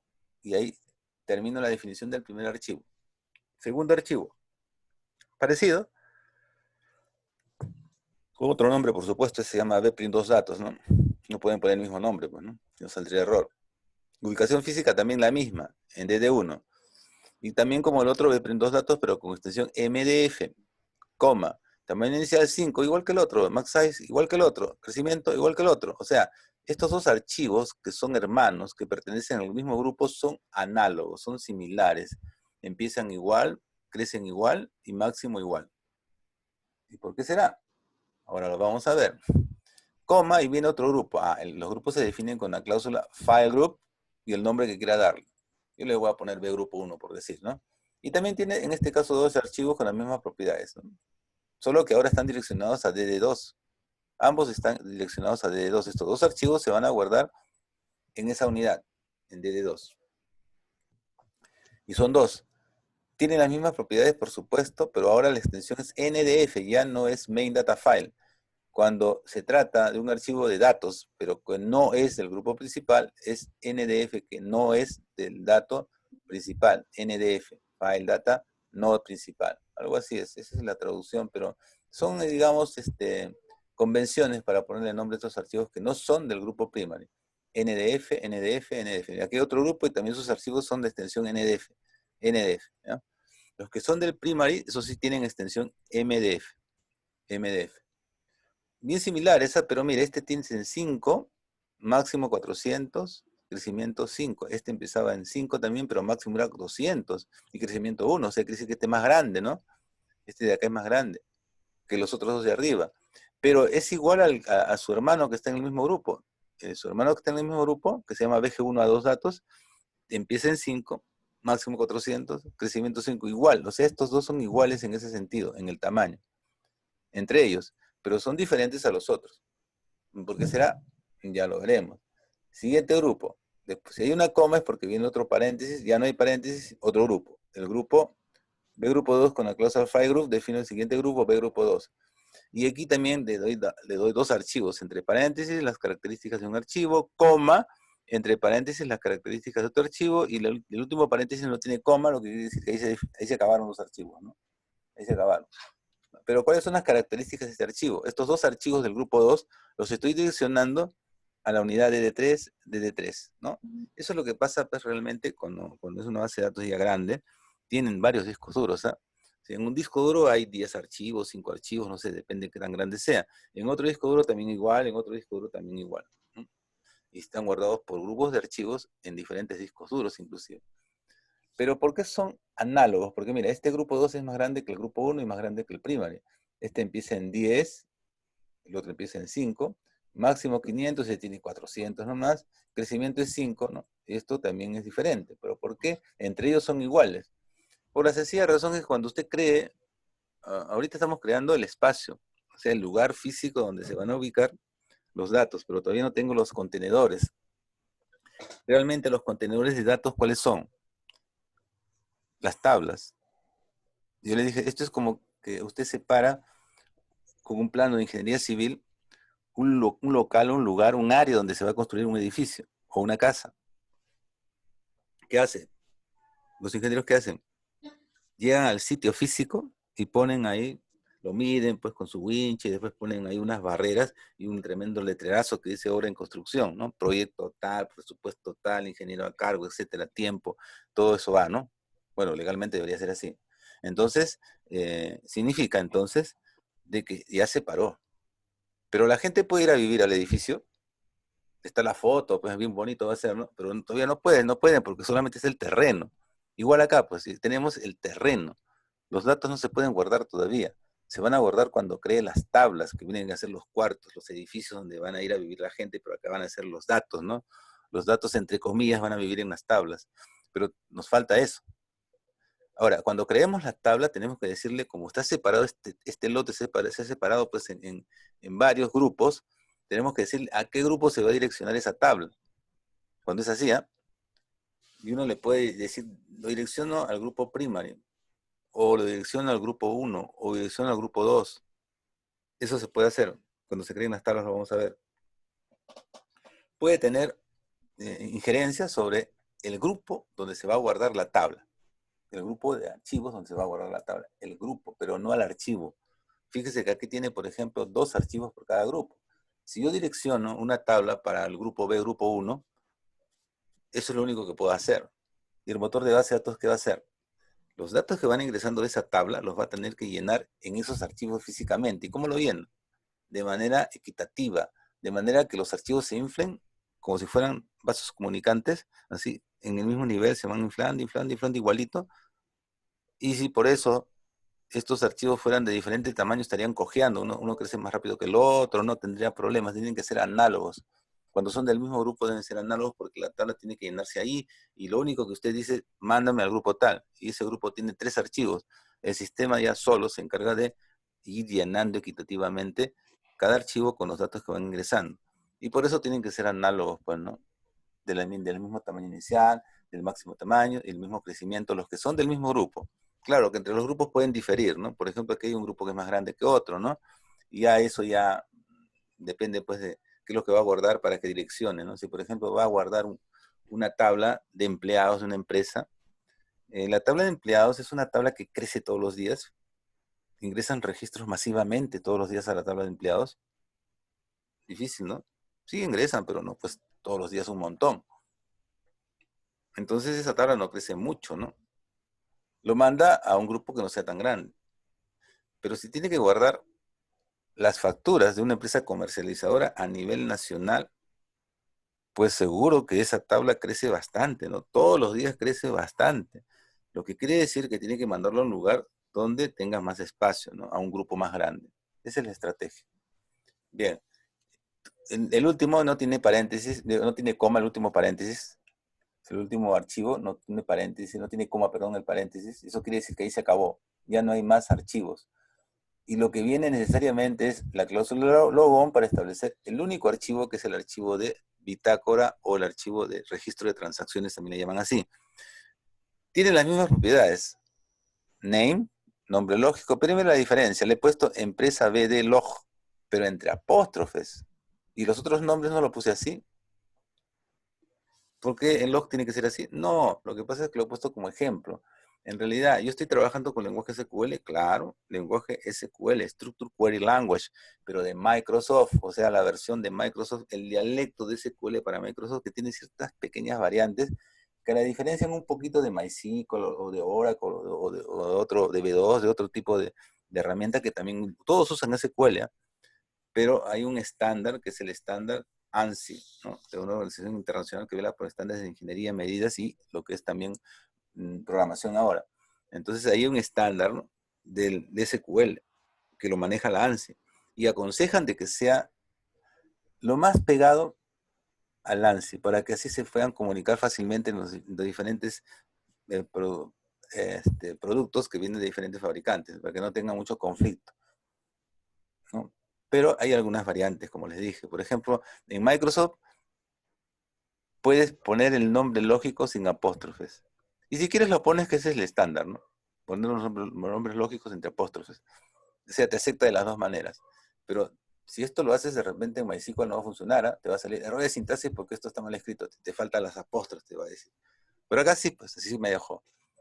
El nombre del archivo lo estoy mandando a la unidad DD4 que ya tenía. Le estoy llamando empresa BD log, ¿no? Parecido al mismo nombre que tiene el nombre lógico, pero la extensión, esto sí, esto es indispensable que sea LDF. Eso es muy importante, ¿eh? La extensión es importante porque esa extensión va a servir para que los auditores de informática, cuando vengan a revisar el sistema, lo busquen con LDF, porque si usted le pone otro nombre va a estar un poco fastidioso para que lo encuentren y le van a acusar que está boicoteando la auditoría.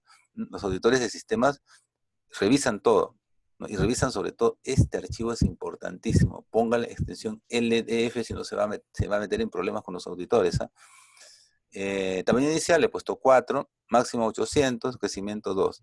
Y listo. Ya tengo todos mis argumentos para crear mi base de datos en 3 grupos, ¿no? ¿Y cuántos archivos en total? 2, 4, 6. O sea, en 6 archivos se me va a guardar la data. Y en uno, el log. En 6 archivos físicamente, ¿eh?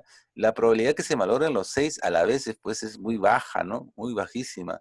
Se malogrará uno solo, eso es lo más probable que suceda en el tiempo, ¿no? Si hacemos un buen mantenimiento, tratamos bien a la máquina, sí se va a malograr uno de estos, pero uno nomás, no todos, pues. Y ese lo recuperamos y el tiempo se reduce pues a la sexta parte, ¿no? Bueno, vamos a crearlo.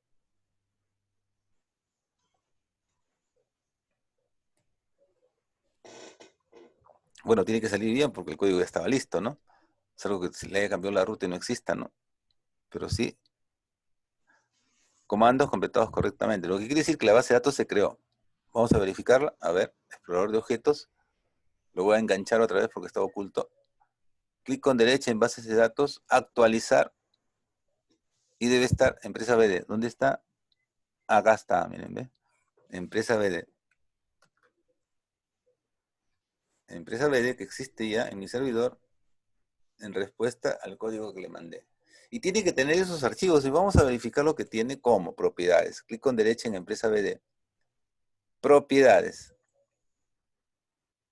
A ver, archivos, que es lo que me importa, ¿no? Archivos, ahí están, pues miren, todos los archivos que se crearon, ¿no? 1, 2, 3, 4, 5, 6, 7, 8 con el log, ¿no? Se da cuenta de dónde están ubicados, ¿no? Para qué sirven estos de datos, y la ubicación, DD1 los dos primeros, DD2 los siguientes, DD3, ahí son 8 y 9, ¿no? es el de log, ¿no? O sea, está siguiendo nuestras pautas y con estos nombres también que le dimos, ¿los podré encontrar? Claro que sí, voy a aceptar. Voy a ir a mi explorador de Windows. Voy a ir a datos. Me voy a ir a DD1. Y ahí está, miren. Ahora sí está, ¿no? En DD1 tengo estos dos archivos. MDF, por supuesto. Y en DD2 también voy a tener de datos, pero ya no van a ser MDF, sino van a ser NDF, que no son del grupo primo. Hay dos.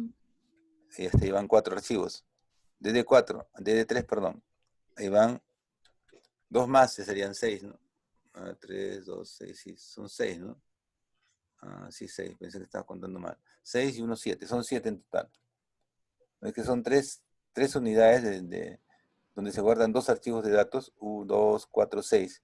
Y el último es el log, es uno solito. En total son 7 archivos, de los cuales 6 son para datos y uno es para log. De los 6 que se malogre, pues 6 a la vez es imposible, ¿no? Es casi imposible si tienes una buena máquina, le das el mantenimiento adecuado. Sí se va a malograr con el tiempo, pero uno. Y ese uno lo recuperas y te demorarás, pues, si te demorabas, pues, casi 2 días en hacerlo, ahora te demorarás, pues, de repente media mañana o de repente 3 horas, ¿no? Ya va a bajar significativamente el tiempo, ¿no? Porque es menos lo que tienes que recuperar. Sin embargo, podría ser que la empresa te diga, no quiero parar ni siquiera un minuto, ni medio minuto, porque yo pierdo dinero por minuto. No hay solución así, ¿no? Pues sí hay una. Se llama replicación. Es decir, tener un servidor, acá lo tengo mi servidor físicamente en un lugar, por ejemplo, está en ingeniería, y luego compro otro servidor igualito, la misma máquina, el mismo tipo, modelo, todo, bueno, de las mismas características técnicas, y lo tengo funcionando pues en ATE, ¿no? Lo llevo a ATE.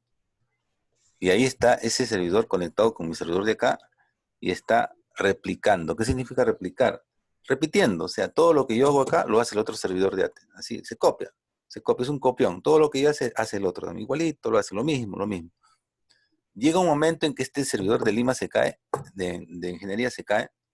En ese momento, el servidor de AT levanta el sistema, toma la posta. Ese cambio dura pues algunos segundos que no son percibidos casi por los usuarios y sigue la atención, solo que ahora el servidor que está atendiendo es otro, ¿no? Como estaba igual que el de acá, sigue atendiendo.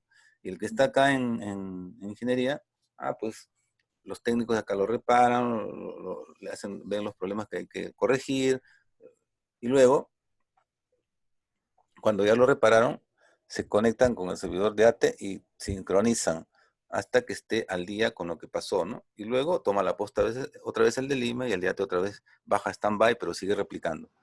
De esa manera nunca se detiene el sistema. Maravilloso, ¿no? Pero todo pro tiene su contra. ¿Pero cuál es la contra acá? Les dije que un servidor no es barato, ¿no?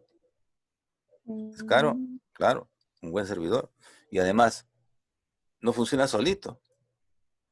Tienes la licencia del software, que sería doble, te hacen tu rebaja ya. Bueno, pero tienes que tener personal, pues. El personal no trabaja gratis, ¿no? Tienes que tener un local, toda una logística para que esté trabajando en otro lugar. Se te duplican los gastos. Hay que pensarlo bien, ¿no? Hay que pensarlo bien. Pero como no decían de que perdían plata por minuto, pues el costo-beneficio se justifica, pues, ¿no? Ahí sí, ¿no? Ahí sí, en esos casos sí. Ahí sí vale la pena. Y si no, esta es la solución más extendida, la que les he dado, ¿no? La que se usa más. Bien. Si quieren averiguar características de las bases de datos que estén actualmente en el sistema, pueden utilizar un procedimiento almacenado del sistema. Es un procedimiento que ya viene con el sistema que se llama SPGLDB. Hay muchos procedimientos almacenados que tienen ya listos para ser usados. En el siguiente curso, que es programación, nosotros vamos a aprender a hacer nuestros propios procedimientos almacenados para tareas que nosotros vamos a programar. Por ahora vamos a utilizar los que ya hay. Por ejemplo, ¿para qué sirve? Sirve para que nos muestre las bases de datos que estén inscritas en nuestro servidor. ¿Y cómo se ejecuta un procedimiento almacenado? Con la cláusula execute y el nombre. A ver, lo mando a ejecutar y me da esta información.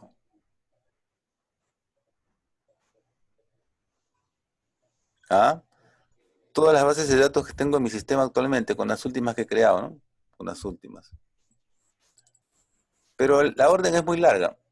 Como estamos en Microsoft, podemos abreviar a veces, ¿no? Por ejemplo, en Microsoft puede poner Excel y da lo mismo. Ahora, no le aseguro si es lo mismo para MySQL o para otro, ¿no? Pero acá sí funciona también igual. Igualito te da el mismo resultado. Es más, aquí en Microsoft puedo hacer esto. Si en el lote, ya le dije que es un lote, un grupo de instrucciones que va de Go a Go. Aquí este es un lote. Termina Go y te empieza todo Go. Es un lote que tiene una línea nada más. Si es una línea nomás la que hay en el lote, no necesitas ponerle exit. Así nomás funciona también. Pero si es una línea nomás, ¿ah? Si hay más de una línea, tienes que poner exit por lo menos, ¿no? Si no te sale error de sintaxis. Si hay más de una línea, aquí como es una sola línea, la mando a ejecutar así de frente. Y también da lo mismo. Me dice que yo tengo, por lo menos yo tengo 22 bases de datos entre las bases de datos de usuarios y las bases de datos del sistema, porque aquí también aparece, mire, master, model, también las que son del sistema, ¿no? Y aparte de las mías que ya tenía. Yo tengo 22. Ustedes no sé cuántos tendrán, depende de qué hayan hecho pues antes, ¿no? Ahora, si quiero información específica sobre una sola base de datos, porque aquí tengo 22, solo quiero una, le pongo una cláusula adicional al procedimiento almacenado. El nombre de la base de datos de la cual quiero información específica. En este caso, empresa BD. Ya no me sale de todas, solo me sale de empresa BD, pero con más detalle, ¿no? Me dice, pues empresa BD está formado por 3 archivos, 3 tamaños, etcétera, ¿no? Y es más específico, ¿no?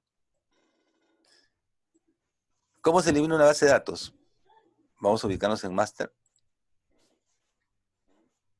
Y para hacer la prueba vamos a crear varias bases de datos de ejemplo. Vamos a crear estas 4 más.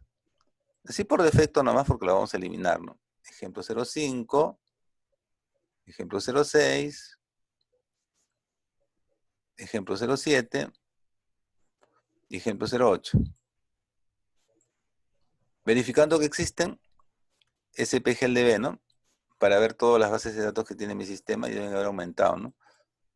Por supuesto, ahí debe estar las nuevas, ¿no? Ahí está, ejemplo 05, 06, 07, 08.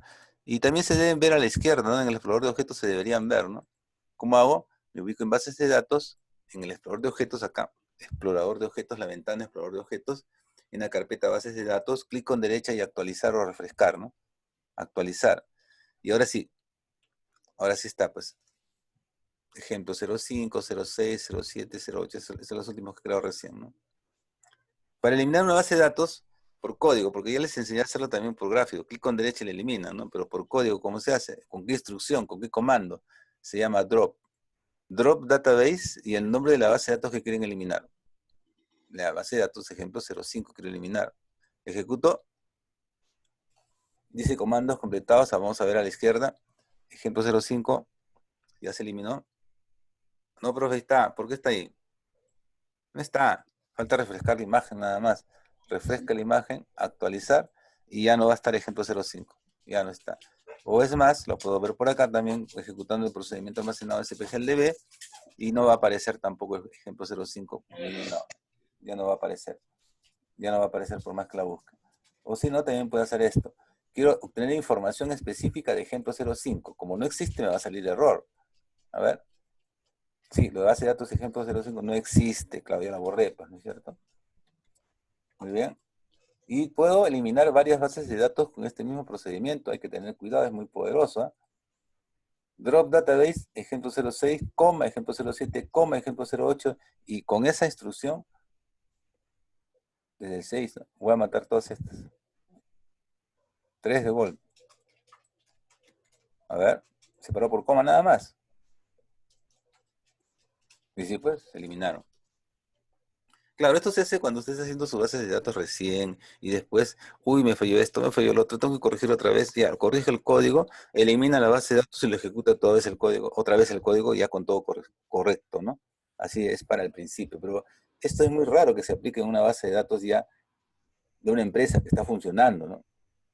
Es algo que quieran hacer pues un cambio radical y eliminar la base de datos y la van a reemplazar por otra, ¿no? Pero así nomás no se elimina una base de datos, ¿no? Esto es para al principio nada más, cuando está vacía prácticamente.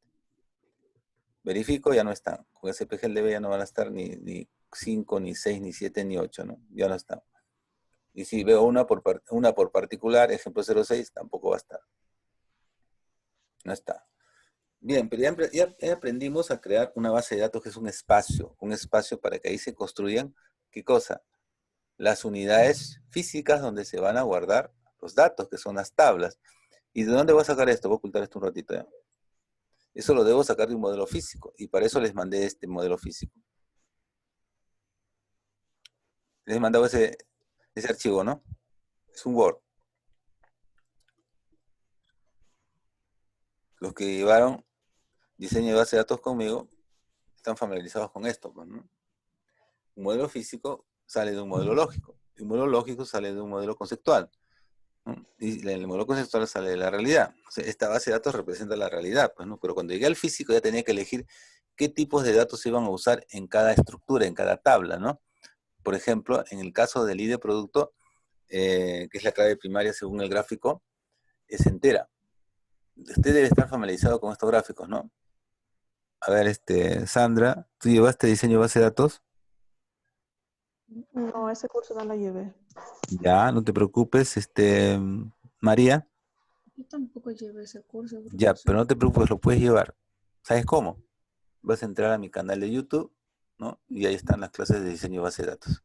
De ahí puedes ver, ¿no? El modelo conceptual, el modelo físico, modelo lógico, todo, cómo se llega desde la realidad hasta diseñar una base de datos, ¿no? Y luego te paso el nombre de mi canal es Julius Isil, Julius, espacio en blanco Isil, ¿ya? Julio. Julius, espacio en blanco Isil. Así por el chat, si quieres se lo pongo, ¿no? Se llama así. Julio. Se llama Julius, espacio en blanco Isil. Ujú. Ahí tengo clases de diseño de base de datos, de SQL1, de SQL2, de Access también, ¿no? Y quieres que escribes, no hay ningún problema. Ya, luego lo ves, ¿no? Ujú. Vamos a continuar. Entonces, el modelo físico es un plano que viene pues de un diseño previo, ¿no? Desde la realidad se pasó con el primer vistazo que es el modelo conceptual, luego se pasó al lógico relacional, y luego se ha elegido el servidor con que se va a trabajar, el software, y este es para SQL Server, por eso los tipos son de SQL Server. Hay una tareita que les dejé, y la sigo manteniendo, que haga un resumen de los tipos de datos que se usan en SQL Server. O sea, para los números, por ejemplo, hay enteros, pero en los enteros hay varios, hay integer, hay smolin, ¿no? Hay varias variantes de los enteros, y también para lo que es decimales también hay varias variantes. Para los textos también hay varias variantes. Una de ellas es, por ejemplo, el varchar. Bueno, ¿por qué en la clave primaria elegí entera? Porque es lo más aconsejable, ¿no? En las bases de datos actuales, de que las claves primarias sean enteras porque es más fácil para buscar. Para buscar datos se hace a través de la clave primaria y la clave foránea. O sea, se compara datos de clave primaria con clave foránea para poder encontrar coincidencias y buscar los datos que uno busca de una base de datos. Entonces, si tú comparas números, es más rápido que comparar letras, ¿no? Porque cuando comparas números, dices, a ver, 8 es igual a 7, no. 8 es igual a 8, sí. 8 es igual a 59, no. 59 es igual a 59, sí. Una pregunta nada más. Pero si preguntas, si una palabra, un texto es igual a otra palabra, ¿sabe cómo hace el servidor o el motor de base de datos? Para comparar dos palabras, dos textos. Agarra el primer carácter del primer texto y lo compara con el segundo, con el primero de la segunda palabra. Después el segundo con el segundo, el tercero con el tercero, así letra por letra, carácter por carácter va a comparar, y al final va a verificar si es igual o no. Se demorará más, pues, ¿no es cierto? Por eso no se aconseja que las claves primarias sean textuales, aunque hay bases de datos que están así. Pero si nosotros queremos que está en nuestras manos elegir, pues elija que sea mejor entera. Integer es lo más usado para claves primarias. Integer o INT, también se pone INT o integer, es lo mismo. En el caso de los textos que son variables, por ejemplo, el nombre de un producto, ¿cuántos caracteres tendrá? Sé que va a ser texto, es char, de hecho, pero yo no sé cuántos tendrá, pues no siempre los productos tienen la misma cantidad. Entonces se pone un varchar, que significa variable, y lo que está dentro del paréntesis es el máximo que podría tener según sus estudios o estadísticas que hay que encontrar de la data, ¿no? Si yo encontré un producto cuyo nombre tiene 34 letras, le pongo varchar de 40 por si acaso, por si acaso. Pero eso no significa que se van a usar los 40 cuando ingrese un dato real y el nombre del producto ocupe más que 10 caracteres. ¿Sabe cuánto va a ocupar eso en el disco duro? 10 bytes nomás. 10 bytes porque tenía para poner hasta 40, pero solamente usa lo que necesita. Es económico el varchar. Hasta 40, claro, si le pone 41 le va a rechazar, le va a decir no se puede, pues, no alcanza. Desbordó el límite. Y eso va a depender del dato que va a guardar, pues, ¿no? Pero en cambio hay datos que sí usted sabe que son textos y además qué tamaño van a tener. Por ejemplo acá. Si va a ingresar datos del vendedor como su código, el ID del vendedor, el apellido del vendedor, eso sí, no sé, más o menos, calculando estadísticas, he encontrado un nombre que tiene 22 caracteres, le pongo mejor varchar de 30, al nombre, el apellido por separado. Y el DNI. El DNI es un dato que está en la tabla vendedor, y eso viene ya desde el modelo lógico, ¿eh? Desde el modelo lógico viene. ¿Por qué el DNI es carácter? ¿Y por qué no es número? Porque el DNI son números, ¿no? ¿O no? Son números. Pero ¿por qué elegí que sea texto y no número? Eso va desde el lógico, ¿ah? El modelo lógico ahí se elige qué dominio va a tener. Y yo digo que sea texto. ¿Por qué? Porque cuando es un atributo común y no es la clave primaria, debo hacerme una pregunta cuando hay dígitos, ¿ah? Con ese dato, que son números o dígitos, ¿se podrá hacer operaciones aritméticas? O sea, yo puedo sumar DNI, sacarle el porcentaje al DNI, restar DNI. No voy a hacer nada con eso. Es simplemente un texto. Y otra cosa más, ¿por qué lo puse como un atributo común y no lo puse como clave primaria? Eso también viene del lógico, del conceptual ya viene inclusive. ¿Por qué no lo puse el DNI? Porque un criterio básico para el identificador y la clave primaria es que no se repita, que sea único. Y el DNI no se repite, ¿no? Entonces, ¿por qué no le elegí mejor al DNI como clave primaria de vendedor? Porque eso va con reglas de negocio. Si a mí se me hubiese ocurrido poner al DNI como clave primaria, una de las características de la clave primaria es que no se repite, eso sí, criterio de unicidad. Pero otra característica es que es obligatorio, o sea, todas las instancias o todos los registros deberían tener el valor en la clave primaria, no puede haber uno que esté vacío. No es posible eso para la clave primaria. Si a mí se me ocurre poner al DNI como clave primaria, que estoy incluyendo? Una regla de negocio tácita, ¿no? ¿Cuál sería? Que todos los vendedores tienen que tener DNI obligados, si no, no pueden ser vendedores. Lo que quiere decir que hay una regla interna. Todos tienen que ser peruanos, ¿no? Viene un extranjero, no puede entrar, porque no tiene DNI. No, y si no es así la regla de negocio, entonces pues lo pongo como un atributo más, porque la clave primaria obligaría a que tengan DNI todos. Es un atributo más nomás. Y es carácter porque no se hace operaciones aritméticas. Pero yo sé otra cosa más. El DNI sí tiene un tamaño fijo, no es como el nombre o el apellido, ¿no? El DNI, ¿cuántos caracteres tiene? 8. 8. Y cuando es fijo, le pone char. Char de 8 te está obligando que tienen que ingresar 8, pues. En cambio, el varchar puedes poner menos si quieres. En cambio, el char de 8 no. Si le pones menos, le ingresa aunque sea blancos, pero ingresan 8. Sí, ingresan 8, obligado. Ya, por ejemplo, en el caso del cliente, no le he puesto acá, pero podría haber incluido un atributo más en cliente, como el RUC, ¿no? Y el RUC del cliente, ¿es texto o es número? Número. Número. No, pues, ya les dije, Sería igual que el DNI. claro, no se hace operaciones aritméticas con el RUC, ¿no? Entonces es texto. Claro. Pero estoy seguro, sí, el RUC cuántos tiene, ¿no? ¿Cuántos dígitos tiene el RUC? 11 dígitos. 11. Entonces, aquí, ¿qué le pondría? En caso que se me hubiese ocurrido poner RUC acá, char de 11, ¿no? Char de 11. Por ahora estos son los datos más importantes, después ya con tu trabajito de investigación va a haber más. Cuando se trata de dinero para SQL se usa money, que es el más generalizado actualmente. Y cuando es fecha, daytime. Y eso es lo único que estamos usando acá. Nada nuevo todavía. Y ahí iremos viendo poco a poco más tipos, ¿no? Pero ya ustedes vayan haciendo sus trabajitos de investigación. Un resumen más chico, ¿no? de los tipos de datos que se usan en SQL Server. Sus extensiones que tienen, tamaño, sobre todo mínimo y máximo, nada más. Eso ya para que la próxima clase, como vamos a hacer más bases de datos, podemos trabajar con tranquilidad. Pero este es el modelo. Yo quiero que sea físico acá, ya que se implemente. ¿Cómo se hace en SQL Server? Así, miren, ¿ah? Primero, necesito crear mi base de datos. Mi base de datos se va a llamar tienda. No tengo tienda, sí tengo tienda. Entonces, mire, lo voy a hacer desde acá. Me ubico en master. Yo sé que tengo tienda, la voy a eliminar para que no me fastidie, pues voy a crear otra vez. Y ya la eliminé.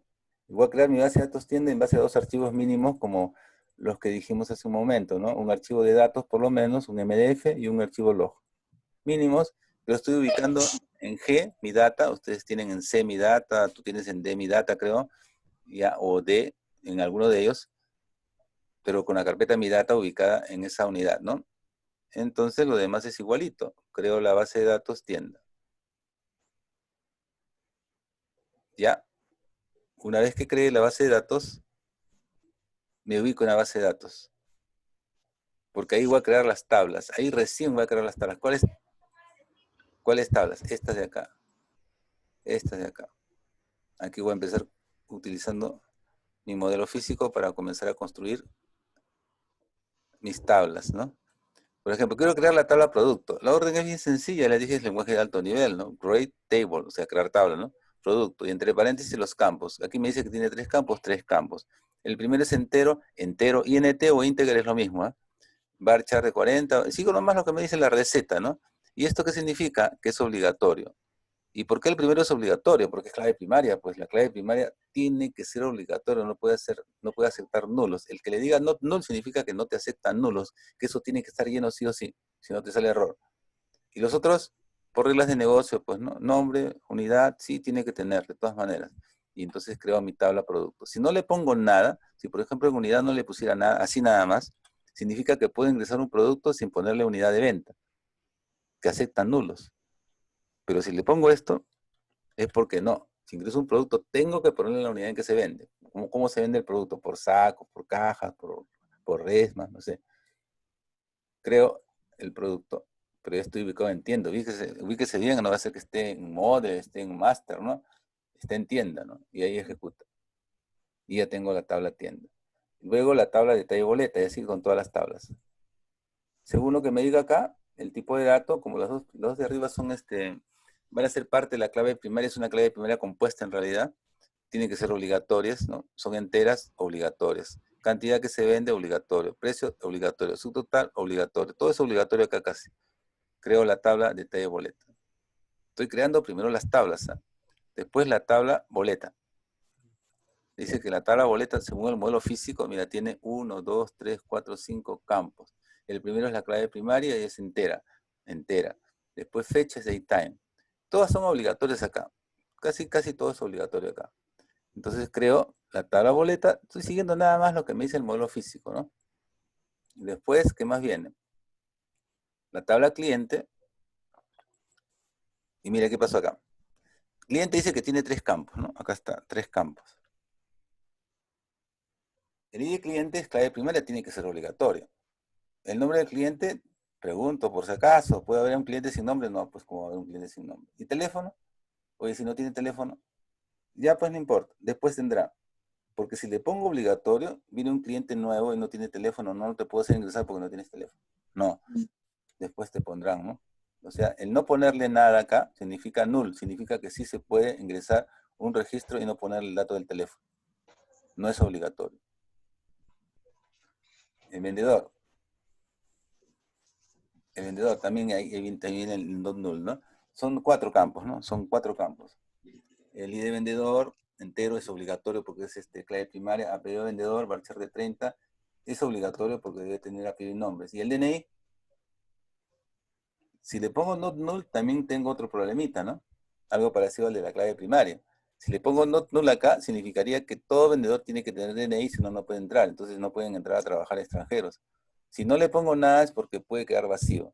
Es decir, pueden trabajar personas que no tengan DNI. Habrá otro campo adicional seguro más adelante, ¿no? Pero sí es posible. Y listo. Así hemos creado las tablas. Las tablas ya están creadas, las puedo ver acá, miren, ¿ah? Las puedo ver acá en el explorador de objetos. Refresco, actualizar, tienda, tablas, y ahí está, miren. Todas las tablas que yo creé están ahí.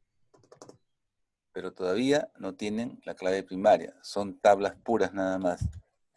Si quiero crear las claves primarias, tengo que aplicar otro concepto. El concepto que se llama constraint. Porque en realidad la clave primaria es un constraint. Un constraint es un objeto de base de datos que establece un comportamiento de un campo, de una tabla, ¿no? En este caso, se definen así. Alter table, nombre de la tabla, producto. Add constraint, es el sintaxis A, y el nombre, este nombre usted le pone el que quiera. Es aconsejable PK producto porque es clave primaria de producto, ¿no? Pero no es que sea obligatorio. Y luego, esto sí, primary key porque el constraint va a ser de tipo primary key y está establecido sobre el campo y de producto. Y listo. Cuando hago esto, acabo de hacer que en mi base de datos ya en producto y de producto sea clave primaria. Y así con todas las demás he hecho. Cuando son compuestas, con esto puedo verificar los constraints, miren, ¿no? Hay un procedimiento almacenado también que se llama SPGL constraint, que sirve para verificar los constraints de una tabla. En este caso la tabla producto. Averiguo qué constraints tiene, me va a dar información, ¿ah? Ahí está la información. Me dice que en la tabla producto, la información que está abajo, tengo un constraint de tipo primary key con el nombre PK producto que yo le puse y está establecido sobre el campo y de producto. Sí me da la información. Y luego va a hacer lo mismo con detalle de boleta. Pero en detalle de boleta tengan cuidado porque son dos campos. La clave primaria es compuesta, está formada por dos campos, no es uno nada más. Lo mismo, solo que aquí pongo primary key entre paréntesis, los dos campos componentes de la clave primaria. Y de producto, coma, número de boleta. Y ya se creó. Si quiero verificar, SPGL constraint, detalle de boleta, y lo voy a verificar aquí. Aquí en la ventana de resultados, miren. Me dice que la tabla detalle boleta tiene un constraint de tipo primary key definido como nombre pk data boleta, así le puse yo, y que está especificado con los campos y de producto y número de boleta. Ya está. Y así tiene que hacer con los demás. Después sigue la tabla boleta, cuya clave primaria es número de boleta, igual lo mismo. Alter table boleta, add constraint, el nombre que quiera, pk boleta es un estándar. Primary key en el campo número de boleta. Entonces con eso ya tengo la clave primaria en boleta. Y en cliente también lo mismo, solamente que es en ID de cliente. Y en vendedor también lo mismo, solamente que es en ID de vendedor. Y es otra la tabla, ¿no? Alter table, tabla cliente. Add constraint, le he puesto el nombre PK cliente. ¿De qué tipo? Primary key. ¿En qué campo? ID cliente, acá en ID cliente. Y con eso ya tengo la clave primaria en la tabla cliente. Igual en vendedor. Vendedor tiene la clave primaria según el modelo físico, acá todavía no, en ID vendedor. Entonces le mando la orden acá con mi instrucción SQL, alter table vendedor, add constraint, el nombre que quieran, por ejemplo un convencional, PK vendedor, nombre convencional. ¿De qué tipo? Primary key. ¿En qué campo? ID vendedor. Y listo. Ahora verifico. ¿Cómo verifico? Bien puedo hacerlo objetivamente, así miren. ¿Eh? Me ubico en las tablas. Boleta, acá a la izquierda. Columnas, ¿qué aparece? Una llavecita a la izquierda significa que es PK, que es clave primaria. Otra tabla, a ver, cliente. Le expando, columnas, y mire, también igual. Aparece con una llavecita siempre al costado izquierdo del campo que es clave primaria. Detalle de boleta, van a aparecer dos llaves. ¿Ah? Esas dos llaves indican de que la clave primaria está formada por esos dos campos. No es que tenga dos claves primarias por si acaso, ¿ah? Es que la clave primaria es única. No hay dos claves primarias. Está formada por dos campos. La combinación es la clave primaria. Producto, también columnas, en ID producto, o sea, todo se creó. Bueno, y hasta ahí llegó nuestra clase, pues, del día, del día sábado, pues, ¿no? Eso es lo que hicimos, ¿no? Y le dije, los demás vamos a continuar en la siguiente clase. Entonces, con esto he tratado de, por lo menos, ponernos al día. Si quiere ver un poco más de detalles, las clases nunca me salen igual a veces. Puede ver el otro video que también está del mismo sábado, ¿no? Que salió un poco más largo. Este ha sido un poco más corto porque es un resumen y además ustedes ya tenían el código, ¿no? No han tenido que digitarlo, ¿no? Solamente han tenido que pasarlo y verificarlo. Aconsejo que usted lo haga también digitándolo y haga sus pruebas para ver cómo le va saliendo, para que aprendas el lenguaje, porque una manera de aprender un lenguaje es practicándolo, ¿no? Si no lo practica, no lo aprendes, como aprender un idioma. Es un idioma, pero es un idioma de computadora, en este caso para bases de datos. Los idiomas no se aprenden escuchando, viendo, nada más tienes que hablarlo, tienes que escribirlo, porque si no, no lo aprendes, no lo asimilas. Y así tienes que hacerlo acá, tienes que tú mismo digitarlo. ¿De acuerdo? Bien, entonces vamos a ver si tienen alguna pregunta. A ver, Sandra.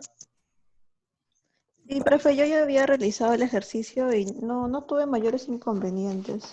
Ya, eso es lo que hemos hecho en esta primera Ujú. sesión, ¿no? Así que con esto les he refrescado, ¿no? Ya creo que queda bien claro lo que es cómo se crea una base de datos y de dónde viene, ¿no?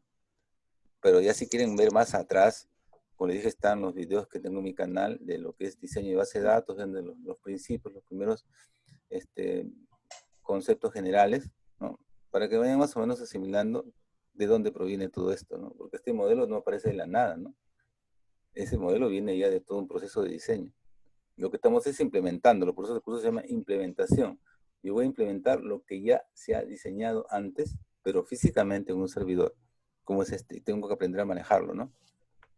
Bien, jóvenes, señoritas, ¿alguna pregunta más para dar por terminada la sesión? Por mi lado, no, eso sería todo. Ya, muchas gracias. Tú eres Sandra, ¿no? Gracias, profesor. María, ¿aló, Todo María? bien. María está presente. Profesor, ¿me escucha? Sí, sí, te escucho. ¿Todo bien? Ay, sí, todo bien, sí. Ya, de todas maneras, como te digo, puedes entrar a repasar otra vez, porque eso se encuentra en el, en el grupo. Y lo voy a pasar, esta clase que he hecho ahorita también lo voy a levantar también, como una clase de reforzamiento lo voy a poner, ¿ya? Lo voy a poner también en la misma semana, como un adicional más, ¿no? En recursos lo voy a poner, ¿ya? Este archivo lo voy a levantar otra vez, para que lo puedan ver si necesitan verlo. Bien, Sí. entonces, por mi parte sería todo. Y bueno, cualquier duda que tengan, siempre está el chat para eso, se comunican conmigo, ¿no? Y ahí vamos a poder solucionar cualquier duda